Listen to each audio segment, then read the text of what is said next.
Lahat ng ibang trabaho, kailangan din kayo ang gagawa. Yan. Kayo ang yun ang nga sinasabi ko, kayo ang gumagawa ng tuni-tuniladang pansit para Naku po. pampakain doon sa mga bisita. Ako! Kayo yung mga nasusugatan na, yung mga daliri sa Ikaw. kakatamtax doon sa mga tablecloth para may magandang uupuan ng ating mga bisita. Natatawa tong si Mad. Natatawa tong si Mad. Siyam siguro anak ng toko, ba't ako nandito? Ba't sabog tong pinakikinggan ko na to? Di ba? Isipin niyo ho yun mga kababayan. Ginawa niya hong catering service yung ating mga guro. Tagaluto ng pansit at tagaayos ng tablecloth. Taga-tamtax. Bangag naman. Sabog na sabog. Naku, mamaya na ho natin pasadahan yung interview na yan itong si Prof. Malutiquia dyan sa At the Forefront. Tinalakay ho nila yung impeachment nitong si VP Sara dyan sa House of Representatives at yung mga walang kapararakang subpina nitong si Ridon sa mga dokumento, personalidad na kung saan makapag-DDN kay VP Sara dyan sa impeachment na yan. Pasadahan ho muna natin itong pang-titrip nitong si... Yan tayo na ho yung mga ulo dahil ika nga hitik sa kabangagan itong talumpati na to nitong si Marcos Jr. Pero bago yan, sa like at sa subscribe, masaya na ho tayo dyan at sa mga gusto sumali sa ating community. Yung joint button, nandiyan lang ho sa baba. Di natin malaman kung talagang bilib nga ba itong si Bangab o pinagtitripan niya lang ho ang ating mga guro. No? Pati yung tamtax at tablecloth, hindi ho nakaligtas sa kanyang pagtitrip niya sa kanyang talumpati na to. Panoorin ho natin mga kababayan. Game! Ng probinsya Lalawigan ng Cebu, Governor Pam Baricuatro. Nako, si Pamparampampam pala to, si Pambaricatro pala to. Okay? Cebu City Mayor Nestor Archibal, Department of Education, at yung mga iba't ibang mayor na Hindi mo na nakarating dito, mga nagkabisita. batiin mo pati yung mga hindi nakarating, baka naririnig ka nila. Sa mga pamamahay nila. Sa iba't ibang mga bayan na kasama ang bagong sumpa na ating mga na-promote na teacher, ang opisyalis ng DepEd na nandito, nakasama natin ngayong araw, siyempre, ang pinakamahalaga na bisita na kasama natin ngayong araw na ito, ang ating minamahal na Expanded Career Progression o ECP teacher, ang ating mga kasamahan sa pagserbisyo publiko. Magandang hapon po sa inyong lahat, maayong adlaw kaninyong tanan. Yan. Para akong teacher, para sabay-sabay talaga ang sagot. Anyway, Para akong teacher. Ano natawa para daw siya teacher? Hindi ka nga nakapagtapos. Walang niya kang hinayupa ka. Ano para teacher? Parang teacher kung nakapagtapos. O paano ka magiging teacher? Drop out ka. Drop out ba? Basta hindi ka nakapagtapos. Tapos. ako napakasaya nito. Pagka nagkaroon ako ng pagkakataon na makasama kayo dito sa lalawigan ng Cebu. Wala nang teleprompter. Narinig nyo na yung ika nga puna ng sambayan ng Pilipino sa inyo. Pansin ko lang wala ka ng teleprompter ngayon. Ano nangyari? Sinusubukan mo magpaka-Duterte. Anak ng toko hindi nagdodroga si dating Pangulong Rodrigo Duterte. Hindi siya nagpupulburon. Hindi siya nagkokokak. Diba? Hindi siya nagdadamo. Kaya dire-diretso pananalita niya at naiintindihan.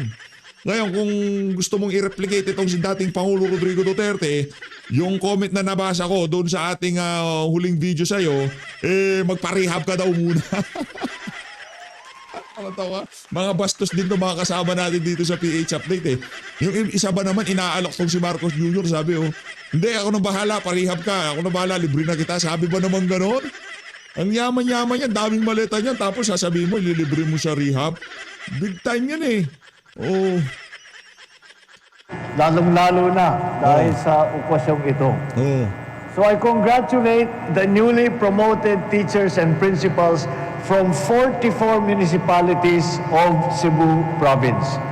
This ceremony reflects your commitment to shaping young minds, strengthening their character, and guiding them towards a brighter, more progressive future.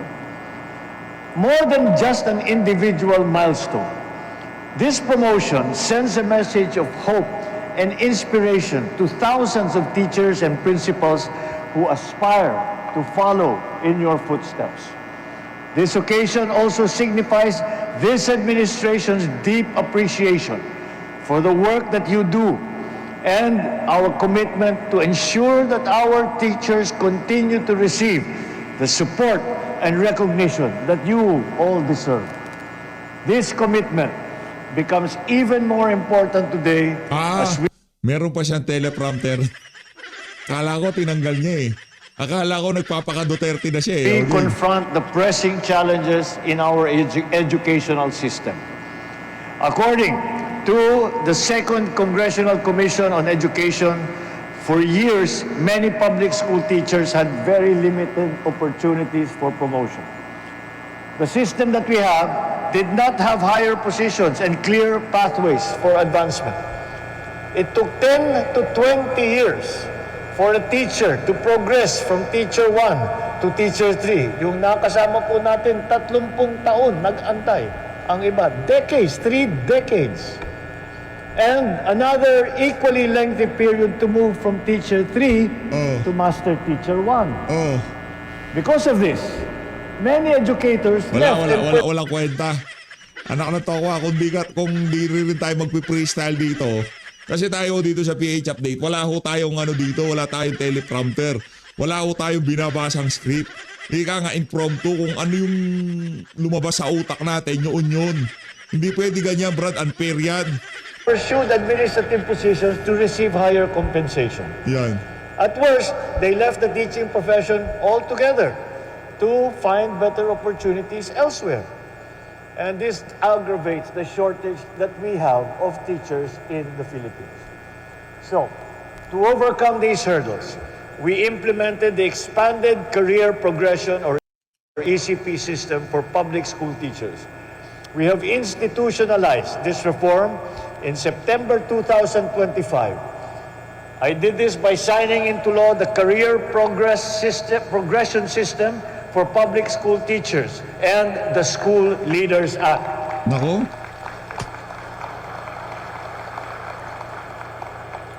Under this new system, this ECP system, the teachers now have 2 clear pathways for advancement. Classroom teaching and school administration. Pinaghiwalay na natin yan. More importantly, it created many positions such as teacher 4 to 7, master teacher 5 to 6, and school principal 5, providing our teachers a clear career path and more opportunities. Through reclassification from August 2025 to February of 2026, we have successfully promoted nearly 19,500 teachers and school heads all over the country. Today, here in Cebu, sinasabi ko nga kay Seksani, pagpasok ko rito, marami-rami yata itong nandito. Today, we are promoting more than 3,000 of you. 3,300 teachers and principals, including the 57 Teacher 1 retirable teachers. Busa, wala na yung teacher na mag-retire ng Teacher 1. We also implemented several programs to promote teachers' welfare. We have created over 61,500 teaching positions from 2022 to 2025. As of January 2026, 97% of these positions have already been filled. To address the administrative burdens that are being placed on teachers, we created non-teaching positions. 23,500 administrative officer 2 positions and 1,500 project development officer 1 positions during the same period. As of January of this year, almost 100% of these positions have already also been filled. And starting school year of last year, until 2026, we released the full 10,000 pesos teaching allowance also.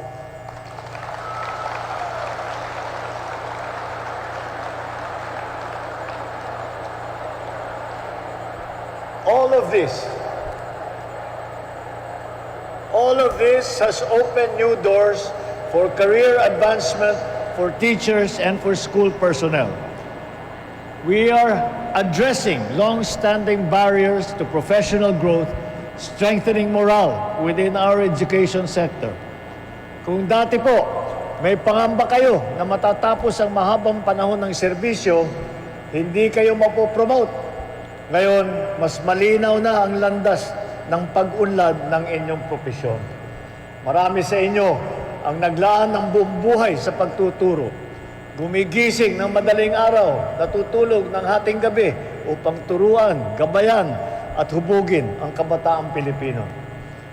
Bukod pa riyan, kayo rin ang inaasahan ng gobyerno upang tumulong sa mga programa, sa mga activities tulad ng eleksyon, programa sa kalusugan, marami pang iba. Nako, yan na. Para sa inyo, ang pagiging guro ay hindi trabaho. Yan. Ito ay bokasyon, isang sagradong tungkulin para sa inyo. Kaya't nakakaiba talaga ang teacher sa ibang klaseng trabaho, sa ibang klaseng public servant. Lagi kong sinasabi, at napuna ko ito nung governor ako, sabi ko, ang pinakamasipag talaga na public servant ay ang ating mga guro. Dahil, bukod sa inyong trabaho sa eskwelahan, na inaalalayan, inaalagaan, tinuturuan ng ating mga kabataan, na napakahalagang trabaho, lahat ng ibang trabaho, kailangan din kayo ang gagawa. Yan. Kayo ang yun ang sinasabi ko, kayo ang gumagawa ng tunay-tuniladang pansit para magpakain doon sa mga bisita. Nako. Kayo yung mga nasusugatan na, yung mga daliri sa kakatamtax doon sa mga tablecloth para may... Yan ang problema natin pagkasabog ang presidente. Ginawa ho niyang catering yung mga guro natin. Ginawa niyang catering service. Pinagluto niya ng pansit at ang tawag doon yung gayak sa tablecloth, yung hindi ko lang tawag doon, yung tinatamtax. Walang yaka, Marcos Jr. Bangag ka na naman siguro dito sa speech. Iba ka, Brad? May magandang uupuan ng ating mga bisita. Natatawa tong si Mad. Natatawa tong si Mad. Siyam siguro anak ng tao ko, ba't ako na dito? Ba't sabog tong pinag-iinggan ko na to? Di ba? Isipin nyo ho yung mga kababayan. Ginawa niya hong catering service yung ating mga guro. Tagaluto ng pansit at taga-ayos ng tablecloth. Taga-tamtax. Bangag naman. Sabog na sabog. Kayo ang nagpagbubuo ng mga program, mga pagka merong may graduation, kayo rin ang gagawa. Kapag may festival, kapag may anniversary, kayo ang gagawa. Pag may foundation day, kayo ang gagawa. Lahat. Sabi ko, wala naman sa yung mga pinupuntahan kong ibang bansa, wala ka namang nakikitang ganun. Dito talaga sa Pilipinas, iba ang mga ma'am at saka mga sir, ang ating mga teacher natin. Maraming salamat sa inyong servisyo. Dahil dito, napakalaki ang paghahanga at respeto ko sa inyo. Sana'y makatulong ang mga oportunidad na ito na mapabuti ang buhay ninyo at ng inyong mga pamilya. We also... Ayun na nga mga kababayan, ano magagawa natin? Sabog na sabog ho pa ang ulo natin eh. Punta na ho tayo kay Prof. Malutigia. Ito, malupit to ito. Ito malupit ito si Prof. Malo. Malupit to mag-analisa to. Palakpakan ho muna natin eh. Okay. Good morning to all your viewers. Let's start first with the impeachment hearing just yesterday. Upon motion of Congressman Terry Redon, the House Committee on Justice voted to issue subpoenas, one to the Bureau of Internal Revenue for income tax returns and related records covering 2007 to 2025 in relation to Vice President Sara and her spouse, Mans Carpio, and identified business entities. And Redon also moved for subpoenas to be issued to the Securities and Exchange Commission for general information sheets and audited financial statements of several firms linked to Vice President Sara Duterte and her family. So, this was according to Cagayan Representative Rufus Rodriguez, a fishing expedition. So he opposed this. But the House Committee Justice had like a unanimous vote, except for Congressman Rufus Rodriguez, to approve the subpoenas. What's your take on all of this? Well, Attorney Jimeno, I agree with Congressman Rufus Rodriguez that it is a fishing expedition. Those things that they are asking, the documents and invoking the subpoena powers of the Committee on Justice, only gives you a view of there is insufficiency in substance. Because when they passed sufficiency in form and substance, the ultimate determinants of facts should have been tested when they discussed the substance. But apparently, coming up with the list, everyone in that committee, I guess, were shocked when Congressman Ridon came up with several companies. You don't even know when those companies were set up. You don't even know, are they really shareholders? So these things kind of open something that is not good in the process. That it is indeed a fishing expedition. I don't even understand, why are you covering the years of the Vice President when she was a Vice Mayor? Is that a ground for impeachment? She is being impeached as a Vice President. Vice Mayors are unimpeachable officers. So if you are impeaching the Vice President, it should have covered 2022 to the present. So if you look at the way they are asking, they are laying already the predicate that there is illegal wealth, and part of what they are also issuing a subpoena for are the SALN. So they are putting together to the public, this is what happened. But that is not what was alleged in the two impeachment charges that were adopted. Yeah, I understand that impeachment proceedings are sui generis, pero ang pinakamalapit na parang analogy here would be a preliminary investigation in a criminal case. But usually, the prosecutor's office, they confine themselves within the allegations of the complaint. So, medyo nakakagulat nga na ngayon merong subpoena for one, companies that you said that did not appear in the complaints. So, meron pang isang naging issue. The House Justice Committee also issued or voted to issue a subpoena to Attorney Michael Poa for formerly serving as VP Sara's Chief of Staff and spokesperson at the DepEd, Department of Education, when the Vice President was still DepEd Secretary.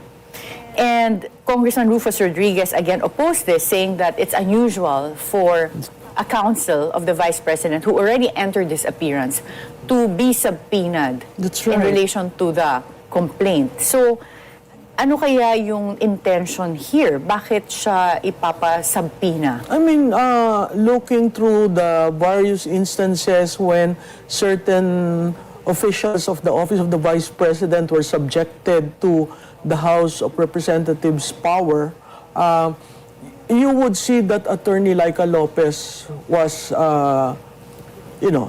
placed in their custodial facilities because she doesn't want to answer.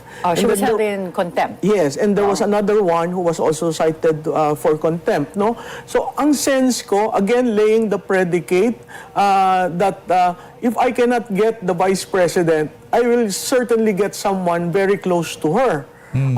But in this instance, as you rightly pointed out, he is appearing as counsel, meaning that the association with the Vice President was no longer there. He is no longer with DepEd. He is now a lawyer, and for all intents and purpose, kasama siya dun sa listahan ng abogado. May mali ba dun? Isn't it that that is the right of any individual to choose their counsel?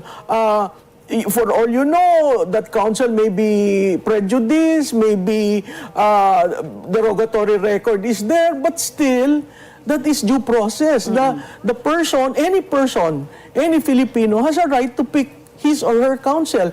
And in this instance, I don't understand, being a counsel can be subjected to something beyond your role as counsel? Yeah, well, in this case, ang pagkakaintindi ko, sinabina siya for being former spokesperson and chief of staff But sa what does- DepEd. what does that have to do with impeachment? Yeah, I guess like the missing link would be Attorney Michael Powa does not appear in the allegations of the impeachment complaint Yes. that they're hearing right now. So, again, it's palagay mo another- ba it's to hold him in contempt and detain Yes, him? yes. It's another puzzle it's a piece of a puzzle that they are putting together to control the narrative. Unfortunately, they cannot control the narrative because the issue now is legitimacy of the process. If you look at the Supreme Court decision on the impeachment, every step, there were 12 conditions that would justify fulfillment of the constitutional right on due process. Dito, makikita mo, nag-cherry picking. And then they will put together the puzzle saying, oh, kita mo, involved siya. O kita mo, merong illegal wealth. O kita mo, hindi rin reflect sa SALN. If that would be the case, that is already trial, right? And shouldn't the House of Representatives just check may determinants ba, factual determinants ng kanilang, Yeah. ng allegation sa Parang complaint? similar to rules of criminal procedure na may determination ng probable cause or in the Yes. recent amendments yung sufficiency to lead at least strong evidence of a likelihood of guilt. Yes, Oo. yes. So, yung kay Congressman Rodriguez's remarks about Madriaga being a polluted source was ordered stricken off the records. What is your assessment of Ramil Madriaga's, reliability as a witness? I understand, meron point din naman talaga dito yung House Justice Committee na hindi pa to point to determine the credibility of the witness. But this was because of the motion of Congressman Chel Diokno na to provide additional security. yeah. Oo, but ang question rin that I was wondering about is who is Madriaga's handler? Kasi Yes. based on the letter that was read into the records during the hearing, it seems to be professionally written. Meron pang mga references to an annex. At saka may- So, for someone who is currently detained in prison, sinong tumutulong sa kanya na sulatin yung mga ganitong sulat? Ang balita ko, may isang legislator na in and out. Si Dilima. At saka may isang ex-legislator na in and out rin. So, Trililig. yung kay Madriaga, I think the very person that you need to contact and to establish Madriaga's allegations would be there's an attorney kilala, I don't know him, but lumalabas sa news accounts, no? And then when you say, sa kampanya kasi marami kang nakikitang tao, that doesn't necessarily mean na tao ko siya. Maraming tumutulong. Pero yung punto ni Congressman Rufus Rodriguez is, polluted source. Why is the House doing this? Issuing a protective custody to a polluted source. Bakit ba siya nasa kulungan in the first place? Siguro dapat yun ang tingnan natin. Ngayon, kung meron siyang affidavit, sworn affidavit, at kailangang i-test, di ba? Hindi ba dapat trabaho yun ng House of Representatives? Hindi magbigay ng custodial cover sa kanya dahil hindi pa nga na-establish totoo ba itong sinabi niya. Kasi, di ba, meron siyang sworn affidavit, tapos si Colonel La Chica nag-deny in a sworn affidavit. So, banggaan ng mga affidavits nila, dapat si committee chair should be able to establish where is the truth here. Oo. But palagay mo ba meron din naman siyang basis to say that he fears for his life? Well, you're safe there in the jail system. I mean, there are guards there. If there will be an attempt in his life, surely it will not come from the office of the vice president. Diba? Because they have What will they get from that? Or may control ba sila? May ability ba sila to control The office of the vice president? BJMP? Hindi, Oo. oo. But that is under DILG. So, if you're looking at protective custody, why don't you appeal to the secretary of DILG and say, put several guards there? Kanina nung na-mention mo, merong kang naririnig na legislator and former legislator na in and out. You mean in and out sa pagdalo kay Madriaga? Yes, and they were able to help him craft that sparkling affidavit that is now attached. And, you know, Are you at liberty to say kung sino itong mga... mahirap. Pero yung isa, dating kalihim ng kagarawan ng hustisya. Nako, si Dilima. Yung isa, dating senador. Naku, si Trilly Ligata yan. Diba? Yeah, okay. Naandyan. So, Dilima ate itong, yan ang problema. Prof. Malu, paano kung napasubo na itong si Dilima dito kay Madriaga? Mahilig pa naman sa ganyan yan, di ba? JB Sebastian. O sino pa ba yung yung mga JB Sebastian, si Kuwangko, di ba? Mga testimonya nila, o paano kung dito kay Madriaga napasubo na si Dilima? Di na siya makaatras. pag mga ganon, polluted source ba? O talagang hinanap nila ang isang source na ganyan para idiin ang Vice President? Well, what I noticed yesterday at the hearing was the voting pattern. Medyo consistent kasi siya that it's always Rufus Rodriguez voting by himself, usually against the motions, and practically, well, everyone else voting in favor of the motions that were raised.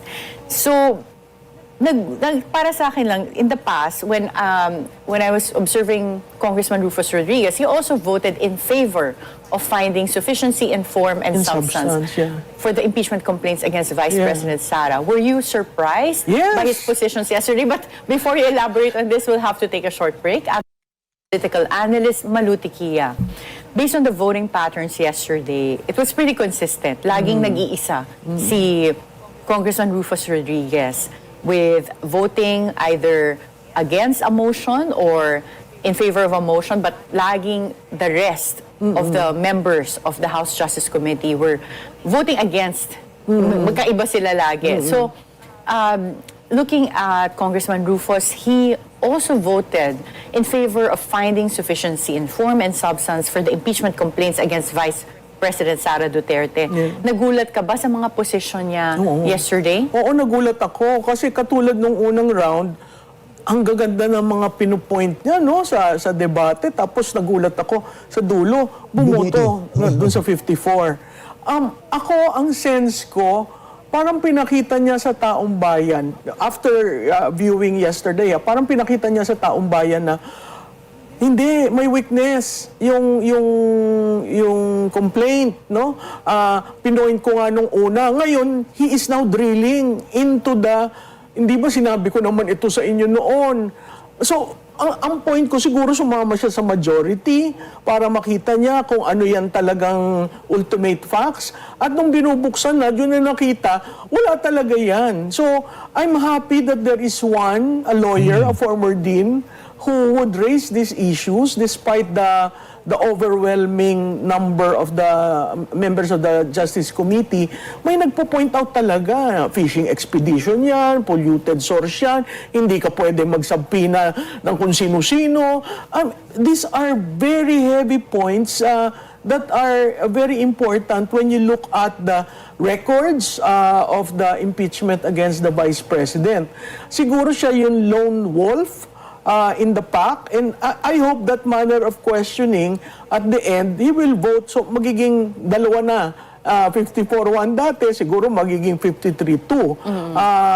Mahirap yung ginagawa niya kasi you are up against a full majority. Makikita naman natin sa committee level pa lang, talagang buo yung majority. So, maganda at natututo ang taong bayan dun sa mga points na sinasabi niya.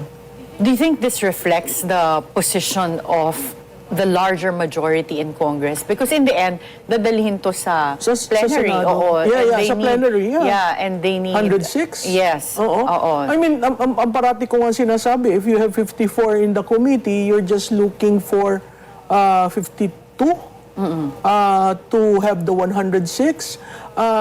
Would you be able to get the 52? May mga signaling na nanggagaling sa NUP, may mga sa NPC. So yung party block matters. Kasi kung si... Anong signaling yun nanggagaling sa ibang mga if there are political no parties? charges Sandali lang, pakita nyo muna yan. Ano ba yan? Pakita nyo muna yung evidence. Kasi ako, Karen, as a layman, yung evidence should have been attached to the complaint. Hindi yung i-open mo, ipapry open mo yung, because there is a complaint, ipapry open mo yung process to get the evidence to support the complaint. Yeah. Sinabi Actually, nyo na parang nga- ganyan yung nangyari Diba? sa amin with Chief Justice Corona. Yes, you were there. Walang masyadong binigay na evidence when the impeachment complaints were filed. Pero pagdating naman dun sa trial, yun yung ginamit na parang Oo. fishing expedition. And I remember Justice Cuevas, who was part of the defense team, also raising that as a At saka, constitutional issue. Karen, remember, there was no SALN in the charges that were presented in the Senate during Yeah. the trial. Parang kahiyaan na anong rason ng ating i-charge sa kanya o tingnan natin ang SALN. Oo. Yung SALN last several days before, Yeah. talagang makikita mo ginamit. Yeah. So, because of this, in a previous interview, you said with another interviewer that you claimed that the first impeachment complaint against Vice President Sara was funded by the administration. You also said that this might not happen this time. Why do you say that? Well, because nagkabukingan nga na dun sa flood control. Imagine the first time they didn't see the complaint, they were placed in one room, their cell phones were left outside, and they were asked to sign. Sign lang, walang kwan, ha? And then that complaint was not even presented to the Vice President. Kaya nga, inelevate sa Supreme Court. Good enough that the Supreme Court noticed that. So doon pa lang, hindi pa nga nababayaran yung lahat ng pumirma dyan yung 245. Kasi natigil.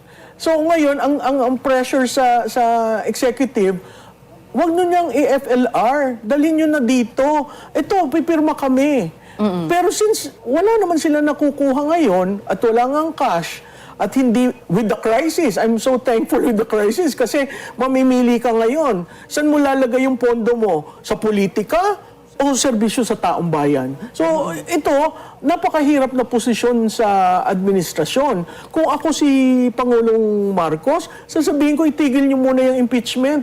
Harapin muna natin yung krisis.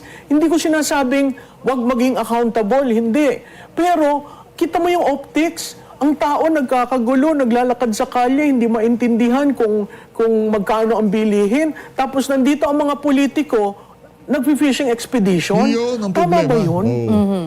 So palagay niyo po ba malalampasan to ni Vice President Sara? Some are saying that this is meant to disqualify her from running in 2028. Yeah, I think it's very obvious from the start. They want to demolish her. They want to shake the base. And ultimately, they want her to be disqualified from holding any public office. That is the long-term plan. Ang tingin ko, aabot sa Senado, magkakaroon ng trial, may boto ba? Yun ang mahirap. Kasi sa Senado, parang 6 doon ang re-electionist, yung iba, end of term. And of course, if you're re-electionist, napakahirap mong diinan ang declared candidate for 2028. So, maraming mangyayari between now and the time it is elevated in the Senate. But again, Attorney Jimeno, no, may crisis. Doon muna tayo sa crisis. Ayusin muna natin ang taong bayan bago tayo manira at alsin ang isang frontrunner. Yeah. Okay, so since pinag-usapan natin yung crisis, meron na bang para sa inyo clear plan ang administration to deal with the crisis that's caused by the Middle East? Wala ako nakikitang plan. Ang nakita ko lang yung executive order calling for uplift. No? Oh, yung uplift. May bago tayong acronym. Oo, yung uplift. diba? Uplift. Unified package for livelihood. And basta meron siyang Frontliners. something. So, may binuot ditong committee, but it's made up of the existing departments at ang chairman ay ang ating presidente. But based on the contents of the executive order, do you think this would be able to address No, because the it focuses crisis? only on energy. Di ba? Ang hindi ko maintindihan dito sa administrasyon na ito, Nung una sinabi walang oil crisis, tapos immediately on the same day may crisis. Tapos ngayon lumabas yung executive order. Tuwan-tuwa ako dahil in the absence of a contingency plan, at least may directional map kung anong gagawin natin. But this time, it is only focused on energy. It is not looking into logistics. Of course, when you talk about energy, it impacts on logistics, it impacts on manufacturing, and then it impacts on the commodities that we buy. Yeah. So, hindi ko maintindihan bakit energy lang nakafocus, which would mean yung ating security supply may probably end by April. Which is, I don't know if the news on the Russian importation of oil what is true. If that is true, at least meron kang... May panggagalingan. May ng panggagalingan. supply. Oo. At hindi siya traditional sources natin. So, doon lumalabas yung the importance of foreign policy. Imagine Russia giving you... I mean, whether So would you we know bought it if or we not, have that option to also get sources from Yes, I think Russia? Russia Nabuksan na itong parang possibility na-deliver na to. na. I don't know Okay. how many billions of barrels of oil. Then they are talking with China. So ito yung mga medyo isinantabi mo sa foreign policy mo, sa interest mo na we will lean towards the US. So what is important there, Attorney Jimeno, is you really need to balance your interest so that when there is a crisis like this, you can readily reach out. Eh kung kaaway mo silang lahat at hindi mo pinapansin at parati na lang sinisisi sila, paano ka makakatawag? Ang importante sa isang leader, makakatawag sa leader ng ibang bansa para sabihin, kailangan ko tulong mo. And then finally, how will this response of the government, how they deal with this Middle East crisis affect the president's political capital? Well, the political capital is no longer there. Imagine the political capital not being there. You are going into your last 2 years, then there is a crisis.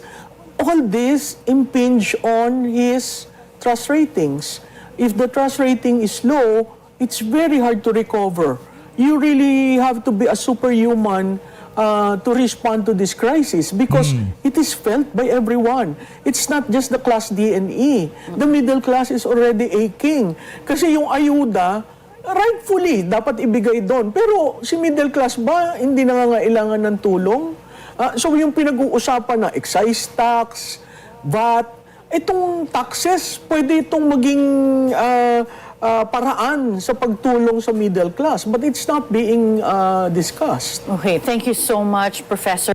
Ayun na nga mga kababayan, napakausay na talagang mag-analisa nito si Prof. Balutigia. So always, maraming salamat po sa pag-support sa PH Update. Mag-ingat po kayo lahat ng Pilipinas. Maraming salamat mga kababayan.